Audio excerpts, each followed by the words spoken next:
Hello friends, आप सभी का स्वागत है आपके अपने चैनल पर साइंस गुरु द बेस्ट पर। Please like the video, share the video. अगर आप चैनल पर पहली बार आए तो सब्सक्राइब करना और बेल आइकन प्रेस करके रखो ताकि वीडियो का नोटिफिकेशन सबसे पहले आप तक पहुंच जाए। इस वीडियो में हम बात करेंगे मोस्ट इंपॉर्टेंट MCQ क्वेश्चंस जो एग्जाम के लिए सबसे इंपॉर्टेंट होने वाले हैं उनके लिए। अणु, परमाणु, समस्थानिक, इनके अनुप्रयोग, समभारी, परमाणु क्रमांक, द्रव्यमान संख्या, नाभिक विखंडन और संलयन, ये टॉपिक है। इन पर MCQ क्वेश्चन है, मोर देन 100 क्वेश्चंस लेकर आया हूँ। ये क्लास इंपॉर्टेंट है रीट लेवल 2 साइंस के और मैथ के बच्चों के लिए, रीट 1 के जनरल साइंस के लिए, और RPC सेकंड ग्रेड के साइंस के लिए, और फर्स्ट ग्रेड के जनरल साइंस के लिए भी बहुत इंपॉर्टेंट क्लास है। वीडियो, LDC और पटवार, RRB, NTPC, पुलिस कांस्टेबल, उन सभी एग्जाम्स के लिए, SSC के लिए जिनमें जनरल साइंस में ये टॉपिक सिलेबस में है। तो शुरू करते हैं आज की क्लास। और प्रश्न संख्या 1 से हम देखते हैं। उससे पहले आपसे एक रिक्वेस्ट रहेगी कि प्लीज़ लाइक करना, वीडियो को शेयर करना, कमेंट करके बताना कैसा लगा। कोई भी क्वेश्चन क्यूरी हो तो आप कमेंट करके मुझे बता सकते हैं।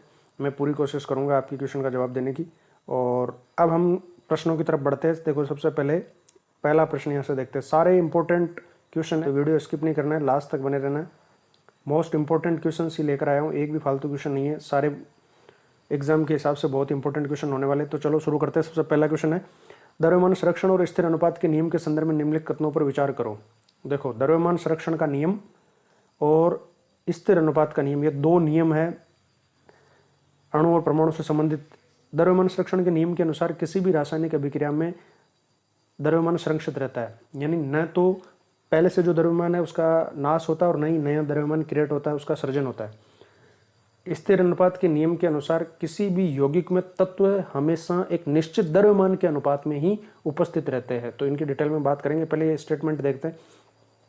एंटोनी एन लेवाजियर तथा जोसेफ एल प्राउस्ट का संबंध रासायनिक संयोजन के इन नियमों से है। देखो, रासायनिक संयोजन के जो नियम है वो एंटोनी एन लेवाशियर और जोसेफ एल प्राउस्ट के द्वारा दिए गए।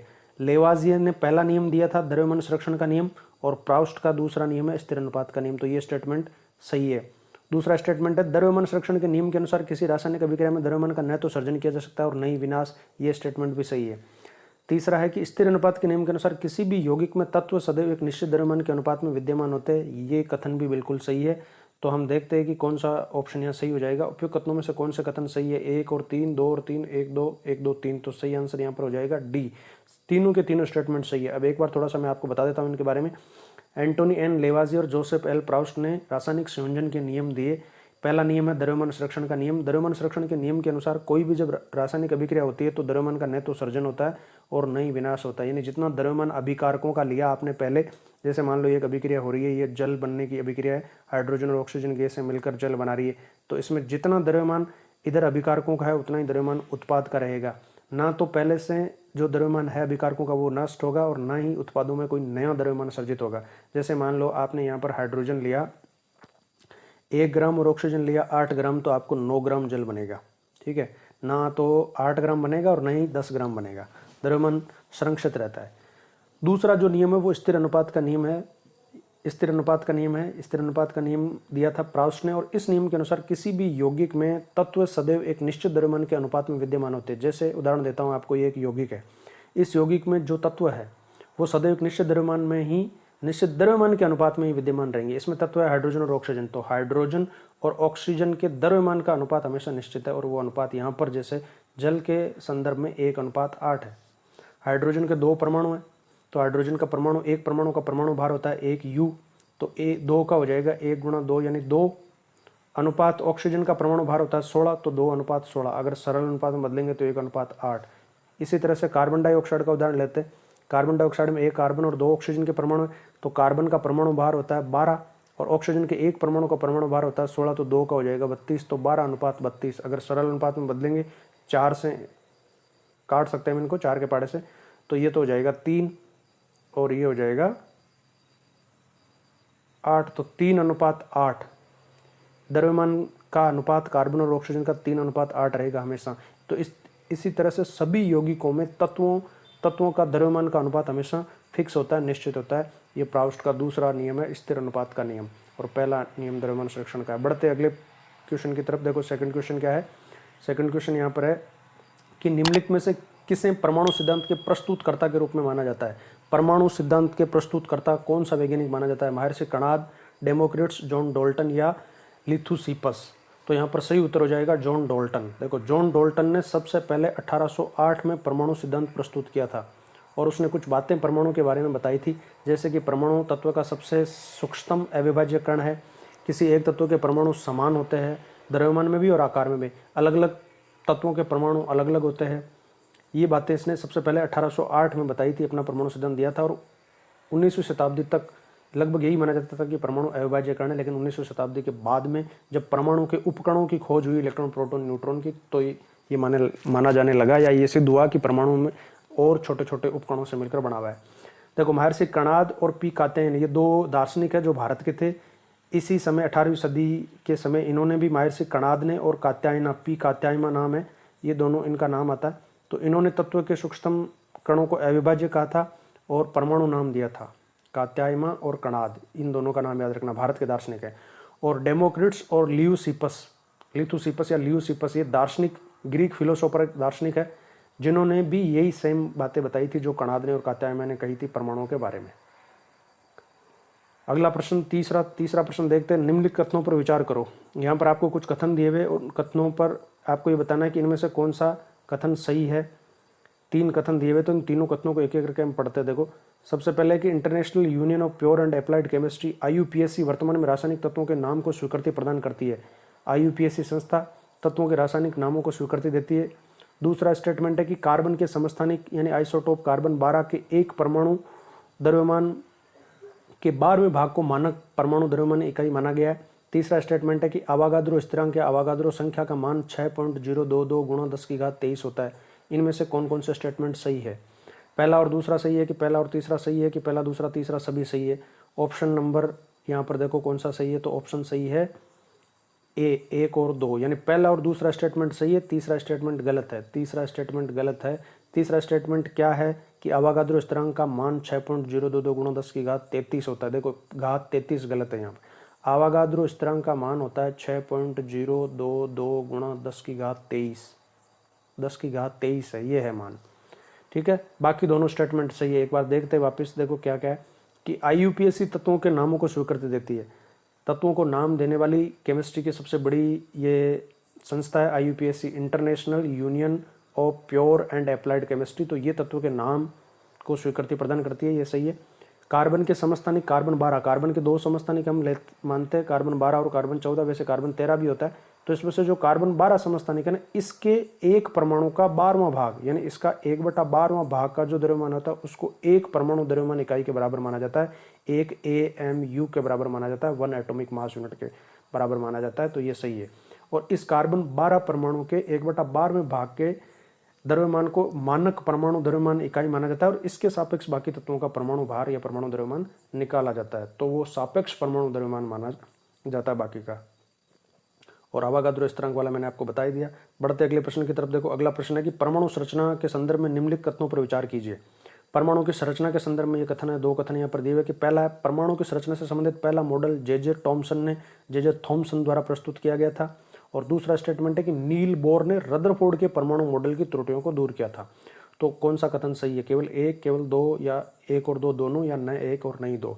तो सही उत्तर यहाँ पर है बी, दोनों ही स्टेटमेंट सही है। यहाँ पर परमाणु की संरचना से संबंधित पहला मॉडल जो था ना, वो थॉमसन का था। और थॉमसन ने अपना परमाणु मॉडल जो दिया था ना, तो उसमें उसका तरबूज मॉडल जिसको कहते हैं, या प्लम पुडिंग मॉडल जो कहते हैं, उसके अनुसार परमाणु जो है वो धनात्मक आवेश का एक गोला है। ठीक है, atom is a sphere of positive sphere, atom is a positive sphere. और उसमें जिस तरह से तरबूज का लाल भाग है खाने वाला, वो पूरा धनात्मक आवेश है उसका। और जिस तरह से तरबूज में बीज जगह जगह धसे रहते हैं, वैसे ही परमाणु में जो ऋणात्मक आवेश है वो जगह जगह धसा रहता है। ये उसका मॉडल था जो उसने दिया था। ये ऋणात्मक आवेश जगह जगह धसा रहता है और प्रोटॉन पूरा जो गोला है वो धनात्मक आवेश का बना हुआ है। और ओवरऑल ये उदासीन होता है, यानी धनात्मक आवेश और ऋणात्मक आवेश दोनों बराबर होते हैं और परमाणु जो है वो उदासीन होता है। ये बात थॉमसन ने कही थी। तो ये स्टेटमेंट, ये इसका मॉडल आगे चल के फेल हो गया था जब रदरफोर्ड ने अपना अल्फा स्कैटरिंग एक्सपेरिमेंट किया, अल्फा पार्टिकल्स की बमबारी करवाई। अल्फा पार्टिकल्स होते हैं 2He4 हीलियम का नाभिक।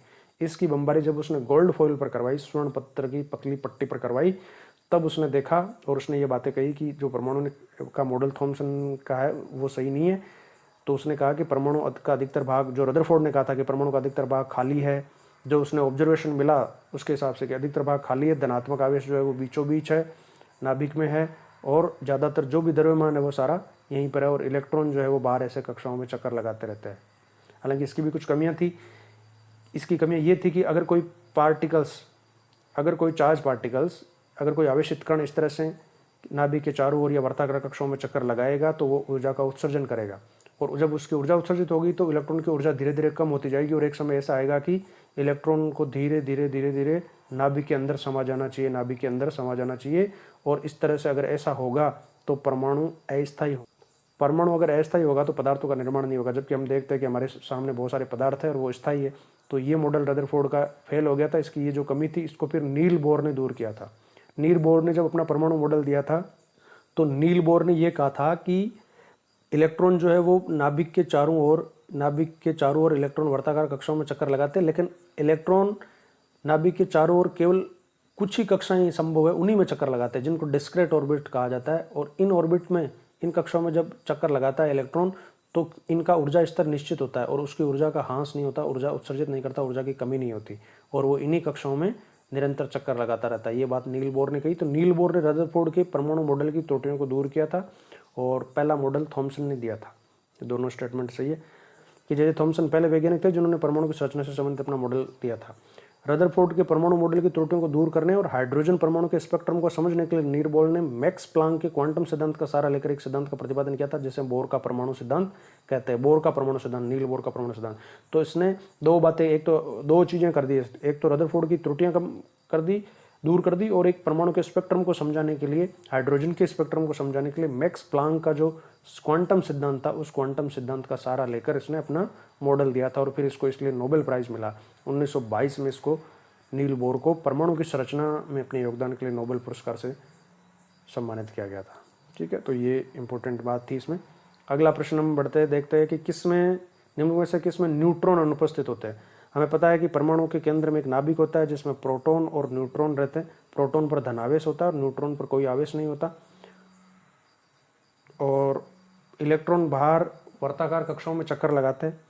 प्रोटॉनों की संख्या और इलेक्ट्रॉनों की संख्या हमेशा बराबर होती है। न्यूट्रॉन की संख्या प्रोटॉन के बराबर या उससे अधिक होती है। परमाणु क्रमांक 82 तक तो रेडियो एक्टिव नहीं है, रेडियोधर्मी नहीं है तत्व। परमाणु क्रमांक 82 के बाद वाले रेडियो एक्टिव है, तो उनमें न्यूट्रॉनों की संख्या बहुत ज़्यादा हो जाती है। उनमें प्रोटॉन और न्यूट्रॉन का अनुपात 1.5 से अधिक आता है। जिसमें प्रोटॉन और न्यूट्रॉन की संख्या का अनुपात 1.5 से अधिक आता है वो रेडियो एक्टिव होते हैं। क्वेश्चन ये पूछा यहाँ पर कि किसमें से न्यूट्रॉन अनुपस्थित होता है। तो देखो, जितने भी आज तक ज्ञात तत्व है 112, उन 112 में से एकमात्र ऐसा तत्व है जिसके नाभिक में न्यूट्रॉन नहीं होता, बाकी सभी के नाभिक में न्यूट्रॉन है। तो वो तत्व कौन सा है? हीलियम है कि ऑक्सीजन है कि हाइड्रोजन है कि बेरिलियम है? तो सही आंसर है हाइड्रोजन। ठीक है, हाइड्रोजन एकमात्र ऐसा तत्व है, हाइड्रोजन, जिसके नाभिक में न्यूट्रॉन अनुपस्थित होता है। ये नाभिक है, इसमें केवल एक प्रोटॉन है, और ये पहला कक्ष है, के कक्ष, जिसमें एक इलेक्ट्रॉन पाया जाता है। वैसे हाइड्रोजन के 3 समस्थानिक है, और उन तीनों समस्थानिकों की अगर हम बात करें तो हाइड्रोजन का जो पहला समस्थानिक है उसका नाम है प्रोटियम। ठीक है, और हाइड्रोजन का जो दूसरा समस्थानिक है उसका नाम है ड्यूटीरियम। D2O से लिखते हैं इसको। जब हम हाइड्रोजन की बात करते हैं तो प्रोटियम की बात करते हैं हमेशा। और तीसरा है ट्राइटियम। ये 3 हाइड्रोजन के समस्थानिक है, ट्राइटियम। ठीक है, प्रोटियम में केवल एक प्रोटॉन होता है और न्यूट्रॉन नहीं होता, और नाभिक में, और एक इलेक्ट्रॉन बाहरी कक्षा में एक इलेक्ट्रॉन होता है। इलेक्ट्रॉन सब में एक रहेगा, प्रोटॉन सब में एक रहेगा। प्रोटॉन इलेक्ट्रॉन हमेशा बराबर होते हैं। प्रोटॉनों की संख्या परमाणु क्रमांक कहलाती है, तो परमाणु क्रमांक हाइड्रोजन का 1 है, इसलिए 1 प्रोटॉन। ड्यूटीरियम के नाभिक में 1 प्रोटॉन होता है और 1 न्यूट्रॉन होता है, इसलिए इसकी द्रव्यमान संख्या 2 हो जाएगी। यह नाभिक हो गया, ये इसकी पहले कक्षा के कक्षा होगी, इसमें 1 इलेक्ट्रॉन होता है। ट्राइटियम में 1 प्रोटॉन और न्यूट्रॉन 2 होते हैं, इसलिए द्रव्यमान संख्या 3 हो जाती है। ये इसका नाभिक हो गया, और ये पहला कक्ष के कक्ष हो गया जिसमें 1 इलेक्ट्रॉन रहता है।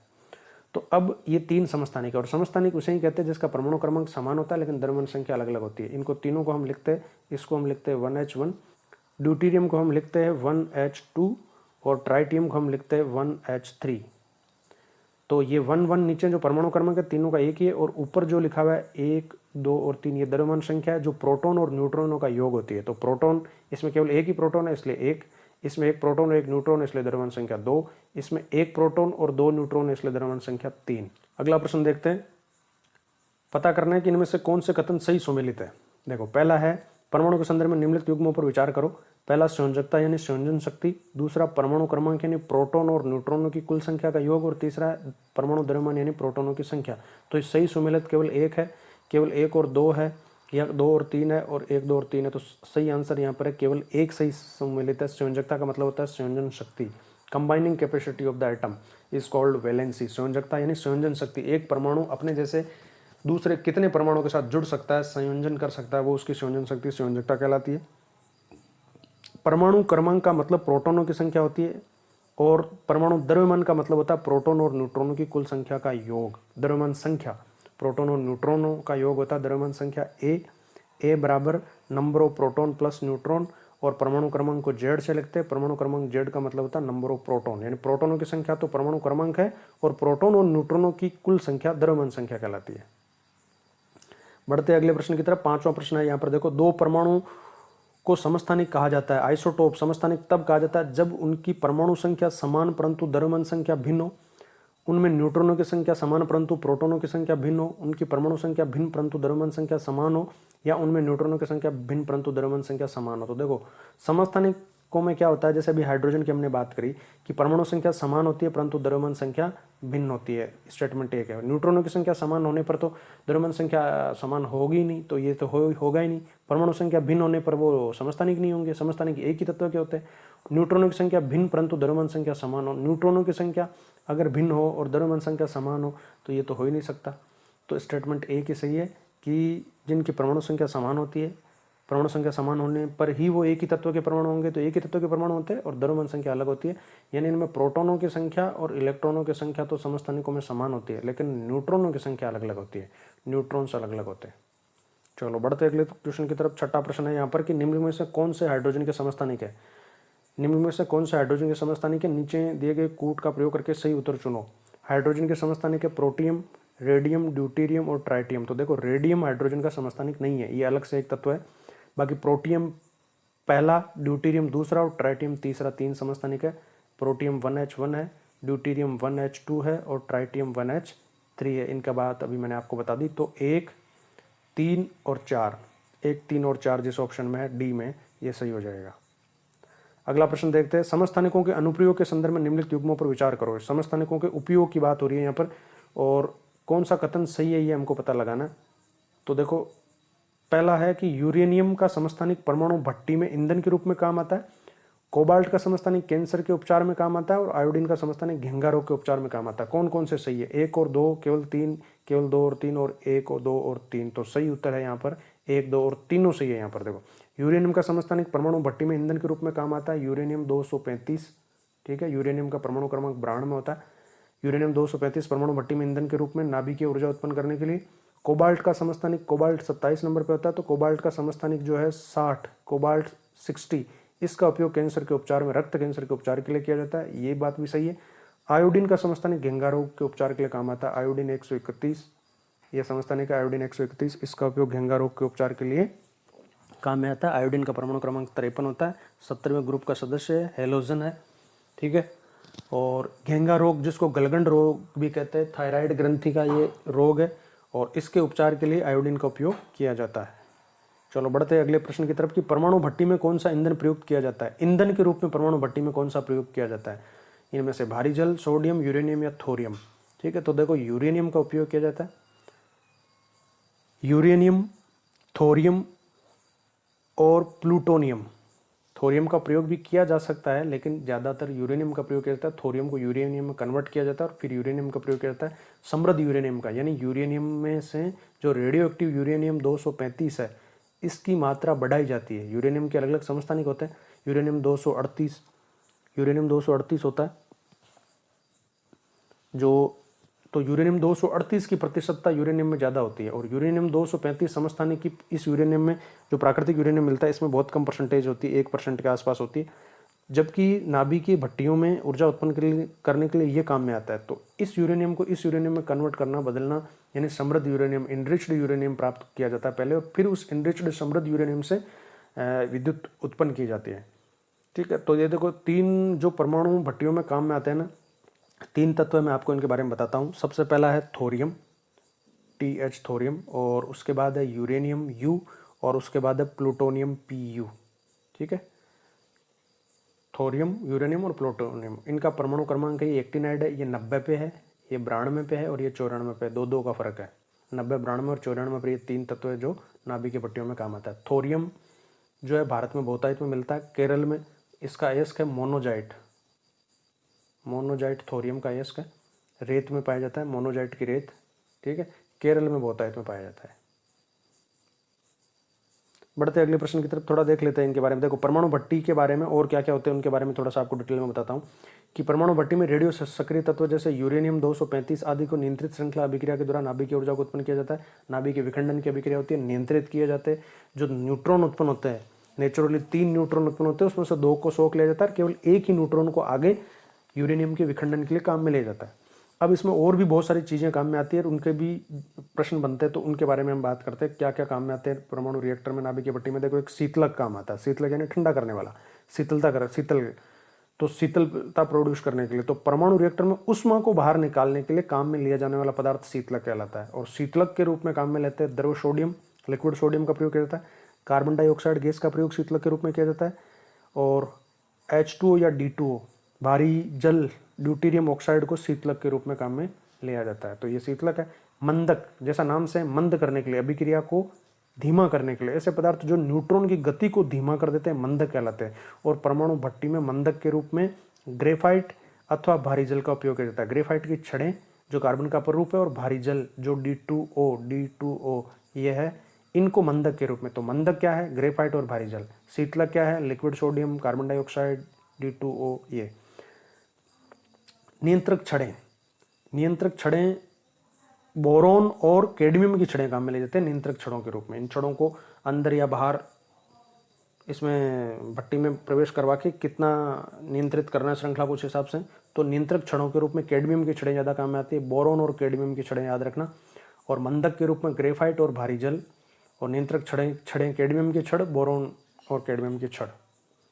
चलो अगला प्रश्न देखते हैं। कार्बन 14 संबंध है। कार्बन 14 इसमें से किससे संबंध है, किससे रिलेटेड है? कैंसर के निदान में, या पृथ्वी की आयु निर्धारण में, या फॉसिल जीवाश्म की आयु निर्धारण में, या अनुरेखण तकनीक में? तो कार्बन 14 का संबंध है ऑप्शन नंबर 3 सही है, फॉसिल्स की आयु के निर्धारण में, जीवाश्म की आयु। कार्बन के 2 समस्थानिक होते हैं, कार्बन 12 और कार्बन 14। कार्बन 12 स्थायी है और कार्बन 14 अस्थायी है। तो कार्बन 12 के मुकाबले कार्बन 14 कितना रह गया, इस हिसाब से हम पता लगाते हैं कि वो समस्थानिक, वो जो जीवाश्म है वो कितना पुराना है। ठीक है, कार्बन 14 की अर्ध आयु 5730 साल होती है। ये प्लस माइनस 30-40 हो सकती है। 5730 वर्ष में इसकी प्रतिशतता आधी रह जाती है 5730 वर्ष में। तो कार्बन 14 की मात्रा का कार्बन 12 की सापेक्ष कितना अनुपात बच गया, इस हिसाब से हम उसकी आयु का निर्धारण करते हैं। देखो कार्बन 14 यानी रेडियो कार्बन डेटिंग जिसको हम कहते हैं, कार्बन डेटिंग कहते हैं। जीवाश्म की उम्र ज्ञात करने के लिए प्रयोग किया जाता है। जीवाश्म में कार्बन पाया जाता है। कार्बन के 2 समस्थानिक 12 और 14 का क्षय होता है। कार्बन 12 स्थायी होता है और कार्बन 14 अस्थायी होता है। तो कार्बन 14 की क्षय मात्रा से स्थायी कार्बन की तुलना करने पर जीवाश्म की उम्र का पता लगाया जा सकता है। अगला प्रश्न देखो, एक रेडियोधर्मी पदार्थ की अर्ध आयु 10 दिन है।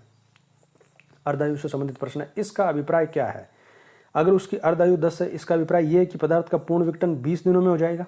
अगर अर्ध आयु 10 है तो फिर 20 दिनों में पूरा विघटित हो जाएगा। या इसका मतलब ये है कि पदार्थ का पूर्ण विघटन 40 दिनों में हो जाएगा। या इसका मतलब ये है कि पदार्थ के 3/4 भाग का विघटन 20 दिनों में हो जाएगा। या इसका मतलब ये है कि पदार्थ के 1/4 भाग का विघटन 5 दिनों में हो जाएगा। देखो पूर्ण विघटन कभी नहीं होगा, उसका थोड़ी बहुत परसेंटेज उसकी हमेशा बची रहेगी। यहाँ पर स्टेटमेंट ये सही है, पदार्थ के 3/4 भाग का विघटन 20 दिनों में हो जाएगा।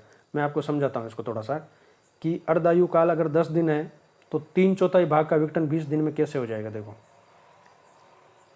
10 दिन अर्ध आयु है, यानी 10 दिनों के बाद में, यहाँ से 0 से स्टार्ट करते, देखो 0 से 10 दिन, फिर 10 के बाद में हम बढ़ते 20 दिन, ठीक है, 20 के बाद में 40 दिन, इस तरह से, ठीक है,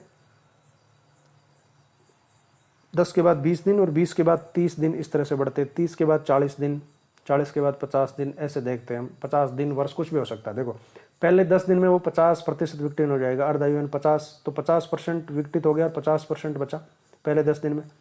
अब जो 50% बचा उसका 50% अगले 10 दिन में, यानी 20वें दिन उसका कितना विकटित हो जाएगा, यहाँ 50% विकटित हो गया था। अब जो बचा वो 50% बचा, उसका 50% यानी 50 का 50 यानी आधे का आधा यानी 25% और विकटित हो गया यहाँ पर। तो अब 20 दिन बाद में 75% उसका विकटित हो गया। अब 25% बचा केवल शुरू में जो था, यहाँ शुरू में जो 100% था उसका 20वें दिन में केवल 25% बचा और 3/4 75% का विघटन हो गया। अब देखो अगले 10 दिन बाद में यहाँ पर 25% बचा था, उस 25% का आधा यानी 12.5% और विघटित हो जाएगा। तो 30 दिन बाद 12.5 बचेगा। फिर अगले 10 दिन में 12.5 का और आधा विघटित हो जाएगा, यानी 6.25। 40 दिन बाद 6.25% बचेगा। फिर अगले 10 दिन 50%, 6.25 का और आधा यानी 3.125 विघटित हो जाएगा और 50वें दिन बाद में 3.125 बचेगा। इस तरह से आगे उसकी प्रतिशतता कम होती जाएगी। तो अगला प्रश्न है कि रेडियोधर्मिकता एक प्रक्रिया है, बताओ नाभिकीय प्रक्रिया है कि रासायनिक प्रक्रिया है कि परमाणु प्रक्रिया है कि भौतिक प्रक्रिया है। तो रेडियोधर्मिकता एक नाभिकीय प्रक्रिया है। Radio activity is the concept of nuclear, nucleus की ये गुण है, न्यूक्लियस का कंसेप्ट है, न्यूक्लियर रिएक्शन होती है।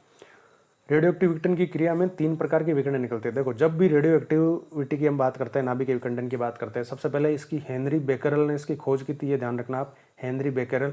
फिर रेडियो एक्टिविटी या रेडियोधर्मिता यानी कोई पदार्थ जो रेडियोधर्मी पदार्थ है उससे हमेशा कुछ ना कुछ किरणें निकलती रहती है, जिनको रेडियो एक्टिव किरणें या रेडियोधर्मी विकिरणें कहते हैं। ये 3 मुख्य विकिरणें होते हैं, अल्फा किरण, बीटा किरण और गामा किरण। ठीक है, तो इन अल्फा बीटा और गामा विकिरणों के बारे में हम बात करते हैं, कौन कौन से विकिरणें किस तरह से ये होती है। देखो अल्फा कण या अल्फा विकिरण है ना, ये धनात्मक कण होते हैं, इनकी भेदन क्षमता कम और आयनन क्षमता सर्वाधिक होती है। भेदन क्षमता और आयनन क्षमता पर क्वेश्चन पूछा जाता है, तो अल्फा आयनन ऐसे याद रखो, अल्फा आयनन क्षमता सबसे अधिक होती है। अल्फा कण होते क्या है, तो हीलियम के नाभिक होते हैं, 2He4। हीलियम के नाभिक में 2 प्रोटॉन और 2 न्यूट्रॉन होता है, तो 2 प्रोटॉन और 2 न्यूट्रॉन वाला जो कण है ना वो अल्फा कण है। तो इलेक्ट्रॉन तो है ही नहीं, तो केवल पॉजिटिव चार्ज है, धनात्मक आवेश है प्रोटॉनों के पास। बीटा कण है ना, ये तीव्रगामी इलेक्ट्रॉन होते हैं, इन पर आवेश इलेक्ट्रॉन के तुल्य ऋण आवेश होता है।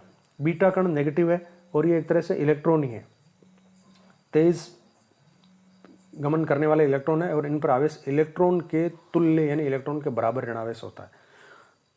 अब देखो आयनन क्षमता सबसे अधिक जिसकी है ना उसकी भेदन क्षमता सबसे कम है, तो आयनन क्षमता सबसे अधिक किसकी है, अल्फा की, और भेदन क्षमता सबसे कम है। अब गामा किरणों की भेदन क्षमता सर्वाधिक है और आयनन क्षमता सबसे कम है। गामा किरणें ये विद्युत चुंबकीय तरंगें होती हैं, इनकी भेदन क्षमता सर्वाधिक होती है परंतु आयनन क्षमता सबसे कम होती है। ये किरणें विद्युत और चुंबकीय क्षेत्र से प्रभावित नहीं होती, 30 सेंटीमीटर मोटी परत को भी आसानी से भेद सकती है। तो अल्फा बीटा और गामा 3 तरह की विकिरणें होती है, रेडियो एक्टिव विकिरणें होती है। बढ़ते अगले प्रश्न की तरफ कि भारत में प्रथम परमाणु रिएक्टर किस नाम से जाना जाता है, या भारत का पहला जो परमाणु रिएक्टर था भट्टी थी वो किस रिएक्टर से नाम से जाना जाता है, ट्राम्बे, अग्नि, अप्सरा या नाग। तो सही उत्तर है ट्राम्बे। ट्राम्बे में पहली भट्टी बनी थी, ट्राम्बे जगह का नाम है मुंबई में, वहाँ जो पहली भट्टी बनी थी वो थी अप्सरा, जर्लिन और इस तरह बाद में और भी भट्टियाँ बनी, परमाणु भट्टियाँ। अग्नि, अप्सरा और नाग ये मिसाइलें हैं, अग्नि मिसाइल है, नाग मिसाइल है, अप्सरा ये परमाणु भट्टी है। लेकिन पहली जो भट्टी थी वो ट्राम्बे में थी, ट्राम्बे में परमाणु रिएक्टर, पहला जो परमाणु रिएक्टर उसका नाम ट्राम्बे था। अप्सरा भी परमाणु रिएक्टर या भट्टी का नाम है लेकिन पहला ट्राम्बे था। अग्नि और नाग मिसाइल है। निम्न में से अवयव के समस्थानिक विशेषता क्या होगी, समस्थानिक जो होगा उनकी विशेषता क्या होगी। तो समस्थानिक विशेषता है अप्रायिक आकार के न्यूट्रॉन की, परमाणु में भिन्न संख्या के इलेक्ट्रॉन, नाभिक में भिन्न संख्या के प्रोटॉन या नाभिक में भिन्न संख्या के न्यूट्रॉन। तो समस्थानिक का मतलब होता है नाभिक में भिन्न संख्या में न्यूट्रॉन की उपस्थिति। अगला प्रश्न, यदि चालू नाभिक के रिएक्टर में कंट्रोल छड़ों का उपयोग नहीं किया जाए तो क्या होगा। देखो नाम से स्पष्ट हो रहा है, कंट्रोल छड़े यानी रिएक्शन को कंट्रोल करने के लिए, न्यूट्रॉन को एब्जॉर्व करके कंट्रोल करना। तो रिएक्टर का कार्य करना बंद कर देगा, चेन प्रक्रिया सीमा से बाहर चले जाएगी, रिएक्टर का कार्य धीमा हो जाएगा, रिएक्टर यथावत कार्य करता रहेगा। यदि चालू नाभिक के रिएक्टर में कंट्रोल छड़ों का उपयोग नहीं किया जाए तो चेन प्रक्रिया सीमा से बाहर चले जाएगी, कंट्रोल में नहीं रहेगी। अगला प्रश्न है कि ऐसे 2 तत्व जिनके इलेक्ट्रॉनों की संख्या भिन्न भिन्न हो, इलेक्ट्रॉनों की संख्या भिन्न है तो इलेक्ट्रॉन और प्रोटॉन की संख्या बराबर होती है हमेशा, तो प्रोटॉन की संख्या भी भिन्न भिन्न है, यानी अलग अलग तत्वों के परमाणु है, प्रोटॉन की संख्या भिन्न है तो अलग अलग तत्वों के परमाणु है। तो समस्थानिक तो होंगे नहीं, समस्थानिक तो एक ही तत्व के होते हैं। समावेयता की यहाँ पर बात ही नहीं है, समावेयता तो अपर रूप श्रृंखला समावेय और वो चीज़ें होती। अब हम बात रह गया सम न्यूट्रॉनिक और समभारिक। सम न्यूट्रॉनिक जिसमें न्यूट्रॉन की संख्या समान हो। अब यहाँ पर इलेक्ट्रॉन की संख्या भिन्न भिन्न है लेकिन द्रव्यमान संख्या समान है। द्रव्यमान संख्या समान है का मतलब है कि प्रोटॉन और न्यूट्रॉनों की संख्या बराबर है। अब अलग अलग तत्वों के परमाणु है तो प्रोटॉन की संख्या तो अलग अलग है, तो प्रोटॉन की संख्या अलग है तो न्यूट्रॉन की संख्या भी अलग अलग होगी दोनों में। तो ये तत्व क्या कहलाएंगे? समभारिक। केवल समान क्या है? द्रव्यमान संख्या समान है, इसलिए ये क्या कहलाएंगे? ये कहलाएंगे समभारिक। जैसे मैं आपको उदाहरण से समझाता हूँ इनको, समभारिक के उदाहरण देता हूँ कि जैसे 18 पे जो ऑर्गन है, 18 नंबर पे ऑर्गन, उसका उदाहरण हम देके समझते हैं। 18 पे ऑर्गन है, ऑर्गन का परमाणु भार 40। इसी तरह से 19 पे पोटेशियम है, पोटेशियम का भी परमाणु भार 40। इसी तरह 20 पर कैल्शियम और कैल्शियम का भी परमाणु भार 40। अब आप यहाँ पर देखो, अलग अलग तत्वों के परमाणु है तीनों, समान क्या है? तीनों में केवल ये समान है, द्रव्यमान संख्या समान है, यानी समभारी है। द्रव्यमान संख्या यानी प्रोटॉन न्यूट्रॉन की संख्या बराबर है, प्रोटॉन और न्यूट्रॉन की संख्या का योग बराबर है, और योग बराबर है इसलिए परमाणु भार बराबर है। अब देखो इसमें 18 प्रोटॉन है, प्रोटॉन 18 है, 18 ये नीचे प्रोटॉनों की संख्या है, परमाणु क्रमांक। तो 18 प्रोटॉन है और न्यूट्रॉन कितने हो जाएंगे? यहाँ पर न्यूट्रॉन यहाँ हो जाएंगे 22, तभी तो 40 हुए। इसमें 19 प्रोटॉन है और न्यूट्रॉन कितने हो जाएंगे? 21, तभी तो 40 होंगे। इसमें प्रोटॉन 20 है कैल्शियम में और न्यूट्रॉन कितने हैं? 20 है, इसलिए 40 है। तो समान क्या? देखो न तो प्रोटॉनों की संख्या समान है न न्यूट्रॉनों की संख्या समान है, केवल प्रोटॉन और न्यूट्रॉनों का योग समान है। 18 + 22 40, 19 + 21 40 और 20 + 20 40। केवल समान क्या है? द्रव्यमान संख्या समान है। तो ऐसे तत्व समभारिक कहलाते हैं, समान भार है इनका। अगला प्रश्न है, निम्न में से सम न्यूट्रॉनिक समूह क्या है? सम न्यूट्रॉनिक यानी जिसमें न्यूट्रॉनों की संख्या समान हो। देखो देखते पहला ऑप्शन देखते हैं कि नीचे प्रोटॉन है और न्यूट्रॉन की संख्या निकालने के लिए ऊपर वाले में से नीचे वाला माइनस कर दो, द्रव्यमान संख्या में से परमाणु क्रमांक प्रोटॉन की संख्या माइनस कर दो। 12 - 6 यानी इसमें प्रोटॉन है 6, न्यूट्रॉन है 6। 14 - 7 यानी इसमें है न्यूट्रॉन 7। सम न्यूट्रॉनिक है तो 6 और 7 नहीं है, चलो आगे देखने की जरूरत नहीं है। 12 - 6 यानी कितने हैं यहाँ पर? Proton neutron 6।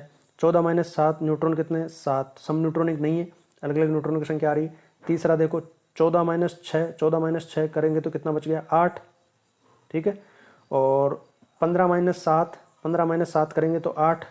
देखो दोनों में न्यूट्रॉन सेम है, इसमें और देख लेते हैं। 16 - 8 8, तीनों में न्यूट्रॉनों की संख्या बराबर है, तो सम न्यूट्रॉनिक कौन सा है? ये है तीसरा ऑप्शन। तीसरा आएगा तो चौथे को देखने की आवश्यकता ही नहीं है। सम न्यूट्रॉनों की संख्या समान है, ऊपर वाले में से नीचे वाला माइनस कर दो, न्यूट्रॉन की संख्या आ जाएगी, द्रव्यमान संख्या माइनस परमाणु क्रमांक। देखते हैं अगला प्रश्न।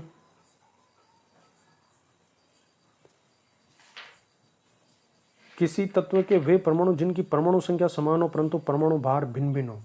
किसी तत्व के वे परमाणु, एक ही तत्व के परमाणु की बात हो रही तो समस्थानिक हो जाएगा, और जिनकी परमाणु संख्या समान हो, परमाणु संख्या समान होती है, जैसे हाइड्रोजन है 1H1 1H2 और 1H3, और परमाणु भार अलग अलग होता है, इसका 1 है, इसका 2 है, इसका 3 है।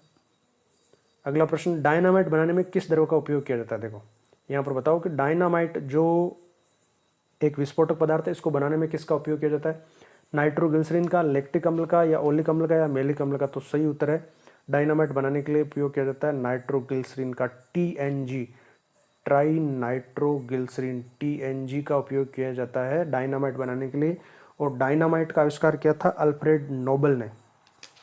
अल्फ्रेड नोबेल ने डायनामाइट का आविष्कार किया था 1863 में। इसकी खोज, डायनामाइट की खोज 1863 में की थी अल्फ्रेड नोबेल ने। और ये एक रंगहीन द्रव लिक्विड पदार्थ होता है, विस्फोटक पदार्थ है।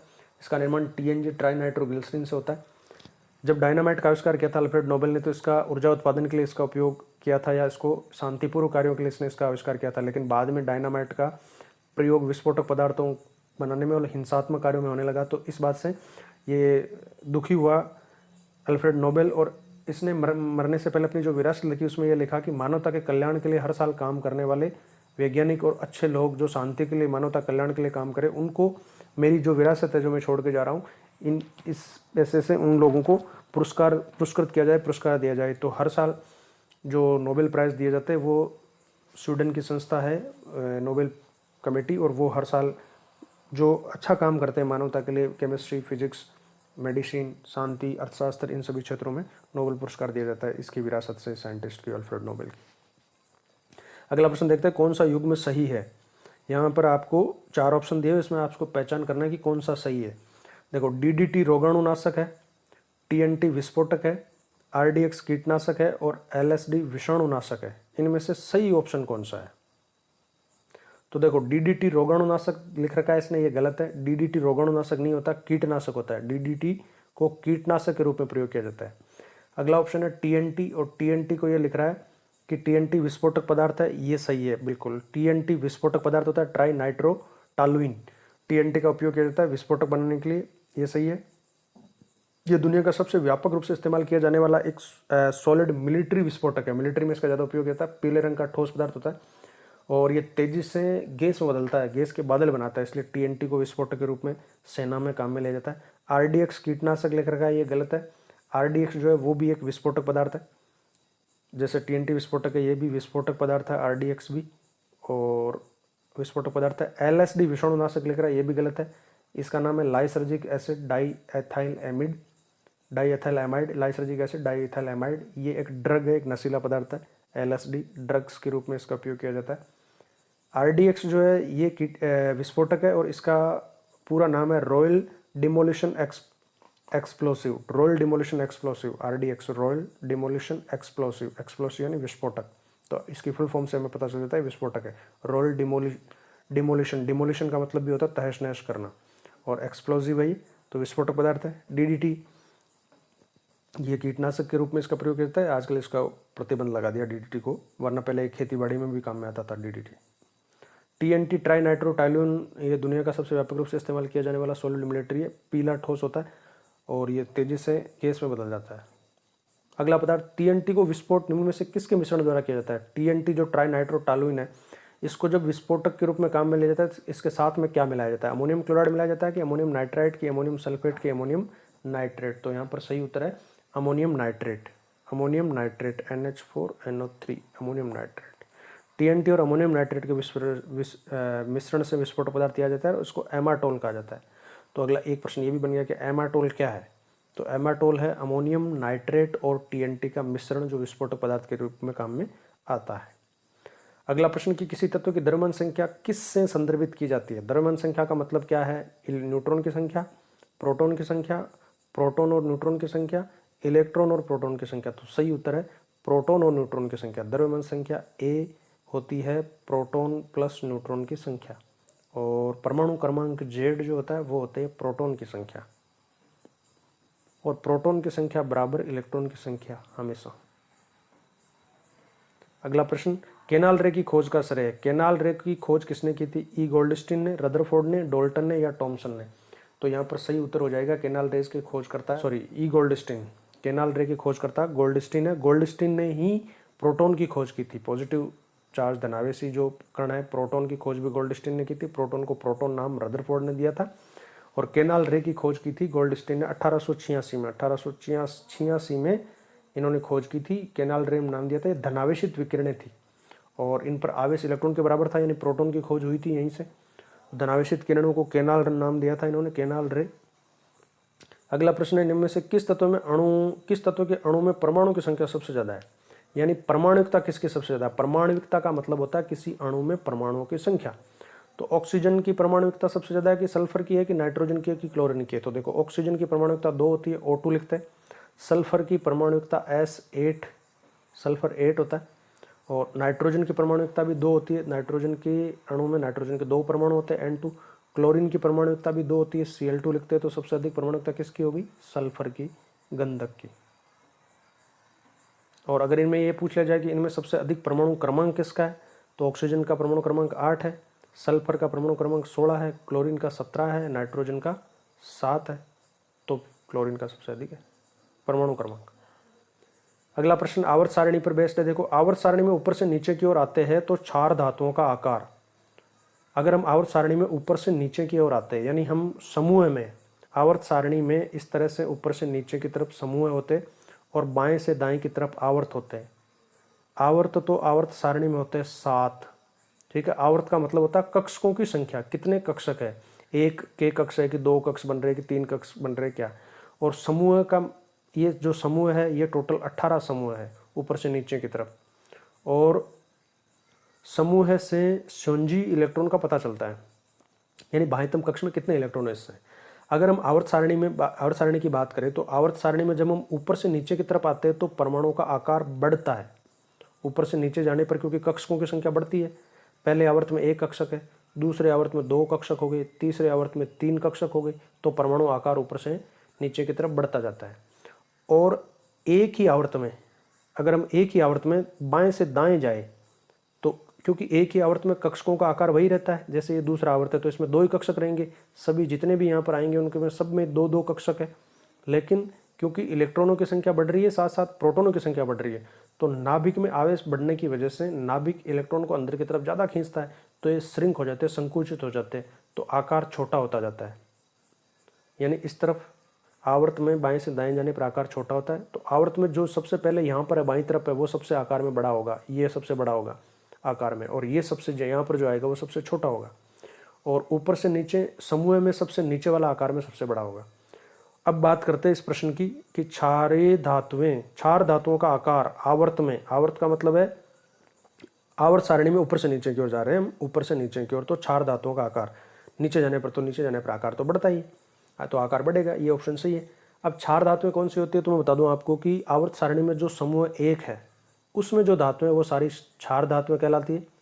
आवर्त सारणी में जो ग्रुप 1 है यानी समूह 1 है उसमें जो धातुएं वो सारी क्षार धातुएं कहलाती है। दूसरे ग्रुप में जो धातुएं वो क्षारीय मृदा धातुएं कहलाती है, क्योंकि मिट्टी मिलती है इसलिए ज़्यादातर क्षारीय मृदा धातुएं कहलाते हैं। तो पहले में ऊपर 1 नंबर पे हाइड्रोजन है उसको छोड़ दो, बाकी सारी क्षार धातुएं। लिथियम, तो हाइड्रोजन को छोड़ के बाकी जितनी भी है यहाँ पर 3 नंबर पे लिथियम है, और लिथियम के बाद सोडियम है 11 नंबर पे, फिर पोटेशियम है 19 पे, फिर रुबिडियम है, ठीक है, और फिर सीजियम है, फिर फ्रांसियम है। ये सारी क्षारीय धातुएं कहलाती है। हलीना की रब से फरियाद है, लीना की रब से फरियाद।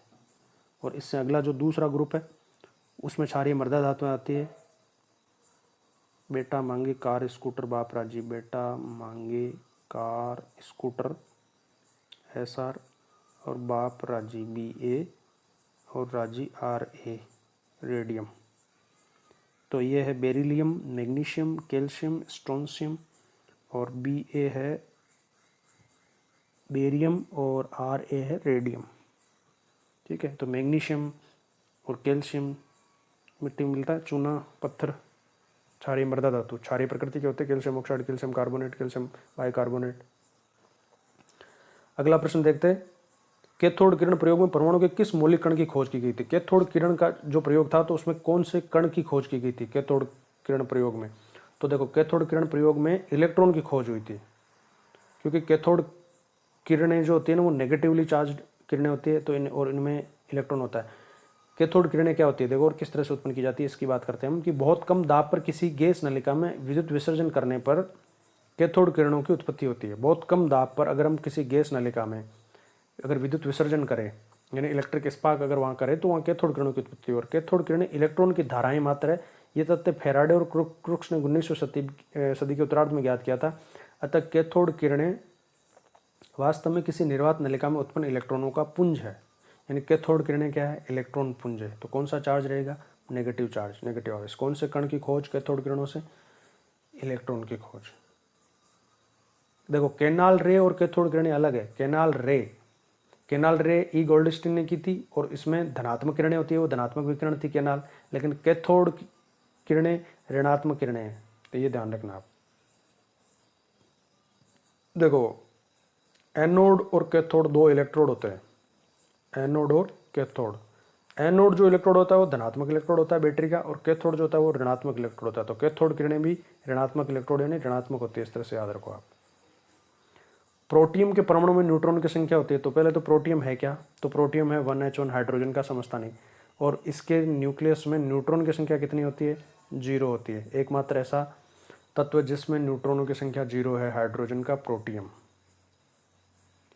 नाभिक का आकार है, अगला प्रश्न है, नाभिक का आकार 10⁻10 मीटर, 10⁻7 मीटर, 10⁻8 मीटर, 10⁻15 मीटर। सही उत्तर क्या है, तो देखो नाभिक का आकार 10⁻15 मीटर कोटि का होता है। चौथा ऑप्शन सही है, 10⁻15 मीटर इस रेंज का नाभिक का आकार होता है।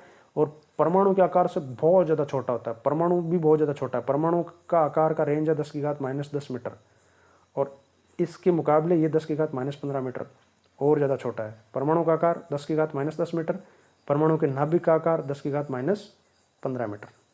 अगला प्रश्न, निम्नलिखित तत्वों में कौन से समूह है तत्वों के कौन सा समूह है जिनके बाह्यतम कक्ष में क्रमशः 4, 5 और 6 इलेक्ट्रॉन होते हैं। यानी हमें पता लगाना है कि इनमें से किस में बाह्यतम कक्ष में 4, 5 और 6 इलेक्ट्रॉन है।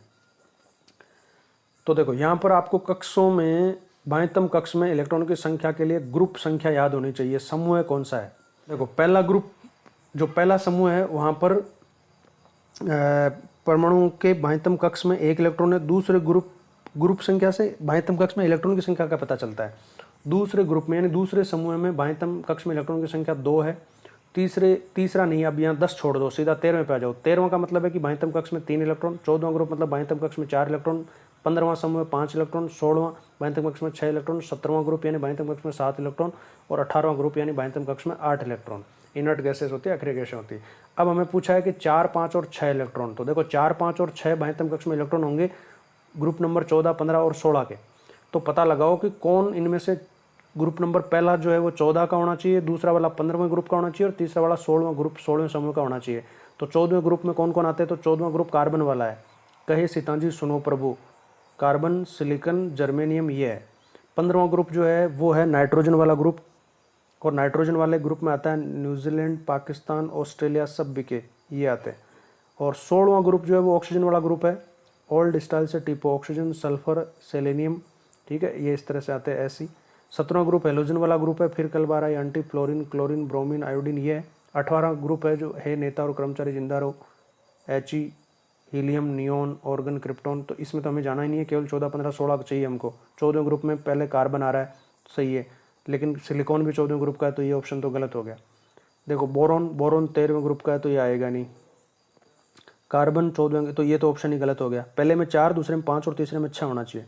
तीसरे ऑप्शन में ऑक्सीजन 16वें ग्रुप का है, 6 इलेक्ट्रॉन है, ये भी गलत है। चौथा ऑप्शन देखो सिलिकॉन, क्या सिलिकॉन चौथा यानी 14वें ग्रुप का है, बिल्कुल है, तो पहला ये सही है। फिर नाइट्रोजन 15वें का होना चाहिए, नाइट्रोजन 15वें ग्रुप का है, तो इसके पास 5 इलेक्ट्रॉन रहेंगे। फिर सल्फर 16वें का होना चाहिए, तो सल्फर 16वें ग्रुप का है, तो इसके पास 6 इलेक्ट्रॉन है। तो ऑप्शन 4 नंबर ऑप्शन यहाँ ठीक हो जाएगा। सिलिकॉन 14वें ग्रुप का है, सिलिकॉन के बाह्य कक्ष में 4 इलेक्ट्रॉन है, ये देखो ये रहा सिलिकॉन यहाँ पर।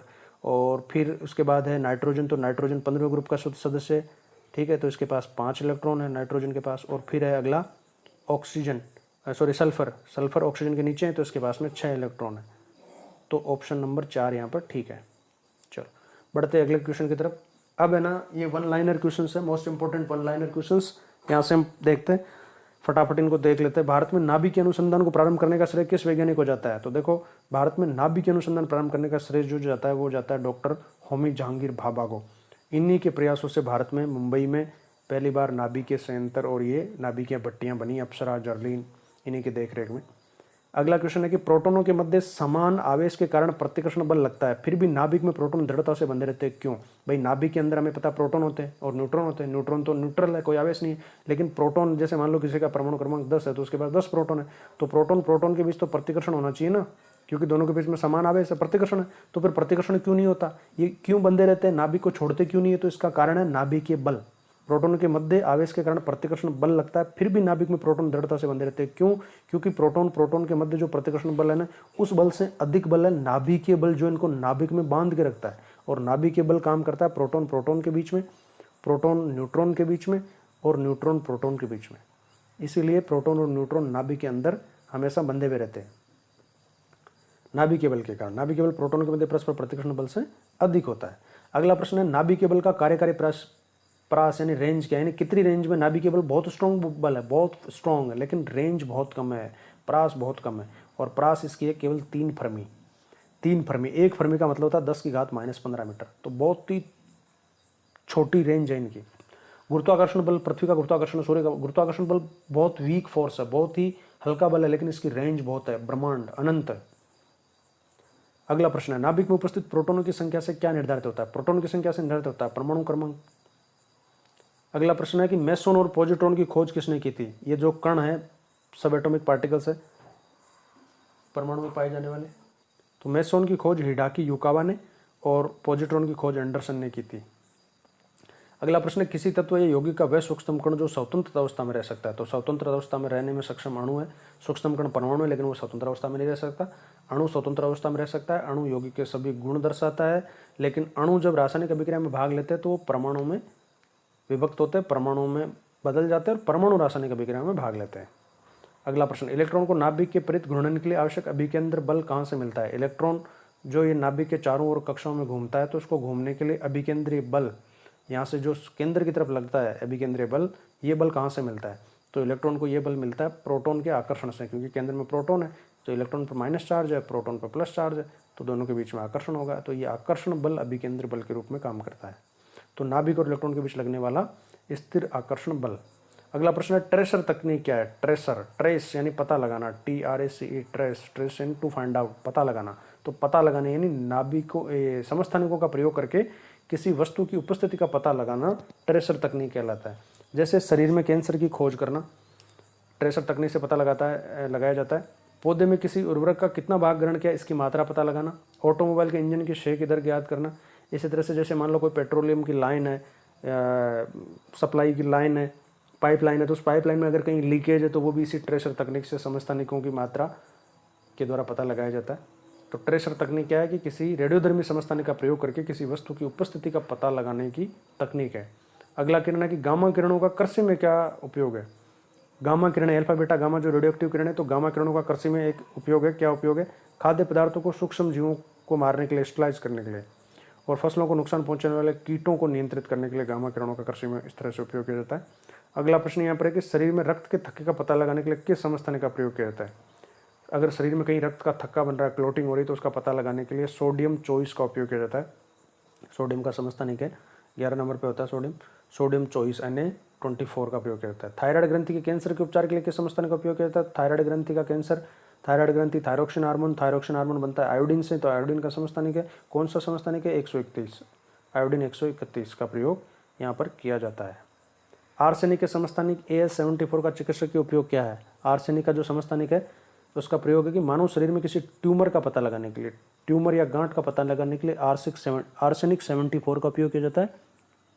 आर्सेनिक का परमाणु क्रमांक 33 नंबर है, 33 पे ही 33 है इसका। तो आर्सेनिक 74 का प्रयोग किया जाता है ट्यूमर का पता लगाने के लिए। कोबाल्ट 60 का मुख्य चिकित्सक उपयोग क्या है। कोबाल्ट का समस्थानिक है, कोबाल्ट 27 नंबर पे होता है। कोबाल्ट 60 इसका प्रयोग किया जाता है कैंसर के सामान्य कैंसर की पहचान करने के लिए कोबाल्ट 60 का प्रयोग किया जाता है।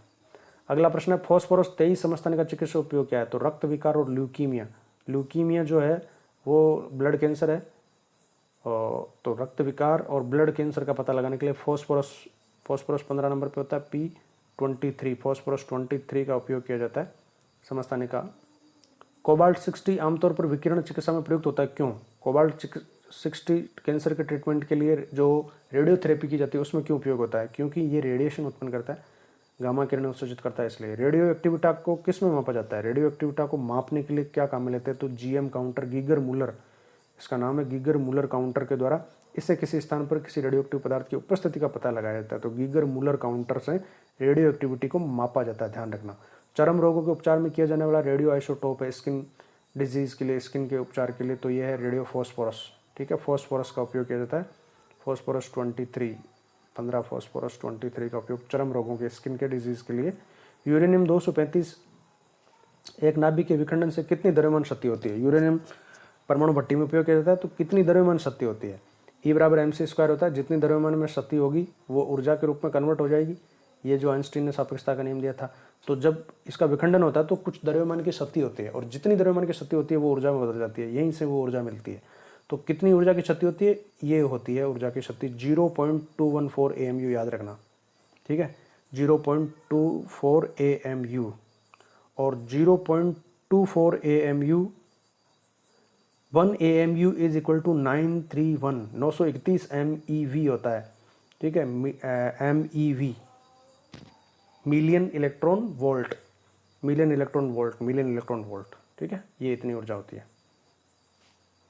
अगला प्रश्न, परमाणु बम किस सिद्धांत पर है। तो नाभिकीय विखंडन पर परमाणु बम काम करता है। हाइड्रोजन बम किस सिद्धांत पर काम करता है, नाभिकीय संलयन पर, और नाभिकीय संलयन होता है सूर्य और तारों पर।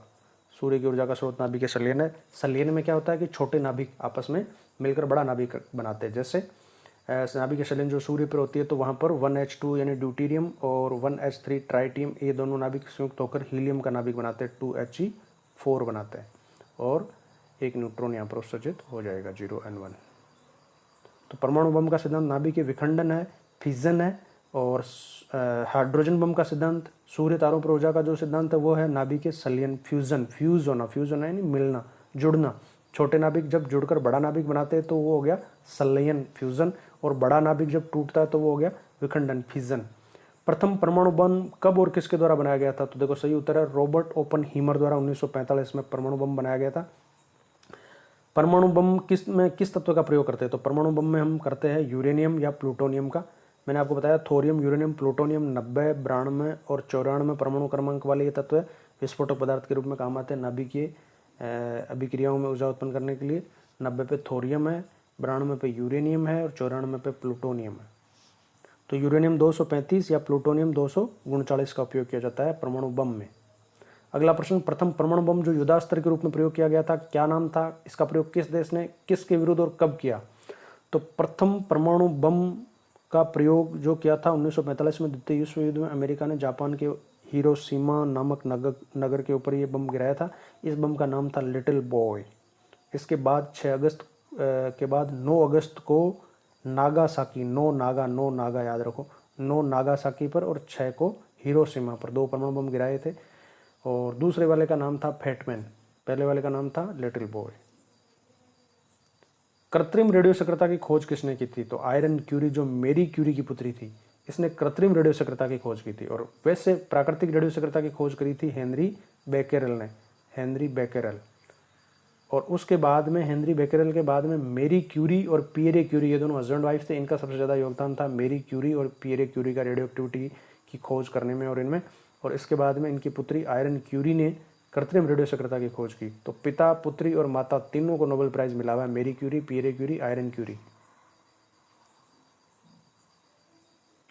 भारत में अणुबम के विकास में और प्रथम परीक्षण के प्रमुख सूत्रधार वैज्ञानिक थे डॉक्टर राजा रमन्ना। इनकी लाइफ पर फिल्म भी बनी थी। इनको आतंकवादियों की तरफ से बड़े प्रलोभन मिले थे कि आपकी परमाणु बम की टेक्निक हमें बता दो। दूसरे देशों ने भी इनको कई प्रलोभन दिए थे कि परमाणु बम की टेक्निक हमें बता दो। तो डॉक्टर राजा रमन्ना भारत में अणुबम के विकास में और प्रथम जो परमाणु परीक्षण किया था इंदिरा गांधी के समय में 1974 में पोखरण जैसलमेर राजस्थान में, उसके प्रमुख सूत्रधार थे ये वैज्ञानिक डॉक्टर राजा रमन्ना। अगला प्रश्न है कि किसी विकटित नाभिक तत्व की अर्धायु 5 वर्ष है, तो 20 वर्ष बाद विकटित नाभिक में कितना अंश बच जाएगा? अगर 5 वर्ष अर्धायु है तो 20 वर्ष बाद कितना बचेगा? तो देखो 5 वर्ष, 0 से पहले 5 ले लो, 5 में कितना बचेगा? 50%, अर्धायु 50% बचेगा। फिर अगले 5 वर्ष यानी 10 वर्ष बाद कितना बचेगा? फिर 50 का और आधा हो जाएगा यानी 25% बचेगा। ठीक है, फिर 5 और ले लो, 15 साल बाद कितना हो गया? 25% में से और कम हो गया तो 12.5% बचेगा। फिर 5 वर्ष बाद, 20 वर्ष बाद कितना बचेगा? 6.25 वर्ष, 6.25। तो 1/16 भाग। या इसको ऐसे लिख सकते हैं हम कि देखो 0 से 5, फिर 5 से 10 वर्ष, 10 से 15 वर्ष और 15 से 20 वर्ष। देखो 0 से 5 के बीच में वो 1/2 रह जाएगा, 1/2 बच जाएगा। फिर 5 से 10 वर्ष बाद में इस 1/2 का और 1/2 खत्म हो जाएगा यानी यहाँ पर बचेगा 1/4। फिर यहाँ आधा और खत्म हो जाएगा तो यहाँ बचेगा 1/8 भाग। और फिर यहाँ उसका आधा और खत्म हो जाएगा तो यहाँ बचेगा 1/16 भाग। तो 1/16 भाग केवल बचेगा 20 वर्ष बाद। अगला प्रश्न, परमाणु शक्ति संयंत्र किस सिद्धांत पर कार्य करते हैं? तो नाभिक के विखंडन के सिद्धांत पर काम करते हैं। सौर ऊर्जा का मुख्य कारक क्या है? तो नाभिक के संलयन अभिक्रियाएं सौर ऊर्जा का मुख्य कारक है। यूरेनियम विखंडन की सतत प्रक्रिया को जारी रखने में किस कण की जरूरत होती है? तो यूरेनियम का विखंडन कंटिन्यूअसली सतत तभी रहेगा जब न्यूट्रॉन रहेगा। तो यूरेनियम के विखंडन में 3 न्यूट्रॉन उत्पन्न होते हैं साथ में यहाँ पर, और उन 3 में से 2 को अवशोषित कर लेता है और 1 न्यूट्रॉन फिर से यूरेनियम को विखंडन करने का काम आता है। चेन रिएक्शन होती रहती है इस तरह से। तो एक सतत प्रक्रिया है, न्यूट्रॉन की जरूरत पड़ेगी इस प्रक्रिया को कंटिन्यूसली करवाने के लिए, संपन्न करवाने के लिए। तो ये थे कुछ इंपॉर्टेंट MCQ और 1 लाइनर क्वेश्चंस। उम्मीद करता हूँ वीडियो आपको पसंद आया होगा। अगर आपका कोई क्वेश्चन क्यूरी तो आप कमेंट करके मुझे बताना। मिलते हैं अगले वीडियो में। उससे पहले एक रिक्वेस्ट है कि प्लीज़ चैनल को सब्सक्राइब कीजिए अगर आपने अभी तक सब्सक्राइब नहीं किया तो। वीडियो को लाइक कीजिए, अपने फ्रेंड्स के साथ में शेयर कीजिए। मिलते हैं अगले वीडियो में, तब तक जय हिंद।